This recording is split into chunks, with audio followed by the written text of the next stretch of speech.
రైతు భరోసా పట్ల ప్రజలు సంతృప్తిగా ఉన్నారంటే ఉన్నామనే వాళ్ళ సంఖ్య 57.5% అయితే లేము అనే వాళ్ళ సంఖ్య 42.5%.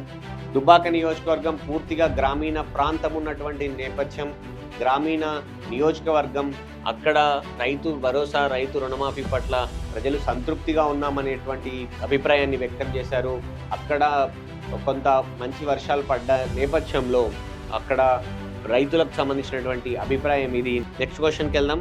ఉచిత బస్సుకు సంబంధించి ఉచిత బస్సు ప్రయాణం పట్ల మీ అభిప్రాయం ఏంటి అంటే, బాగుంది అనే వాళ్ళ సంఖ్య ఇక్కడ కూడా తక్కువగా ఉంది, బాగోలేదనే వాళ్ళ సంఖ్య ఎక్కువగా ఉంది.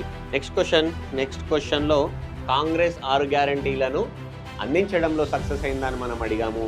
కాలేదు అనే వాళ్ళ సంఖ్య 55% ఉంది, అయ్యింది అనే వాళ్ళ సంఖ్య 17.5% ఉంటే అవును చేస్తారు, మాకు నమ్మకం ఉంది, కాంగ్రెస్ పార్టీ 6 గ్యారంటీలను అమలు చేస్తుంది ఈ టర్మ్లో అనే వాళ్ళ సంఖ్య 27.5%గా ఉంది. నమ్మకం ఉంది అనే వాళ్ళ సంఖ్య 27.5%గా ఉంది.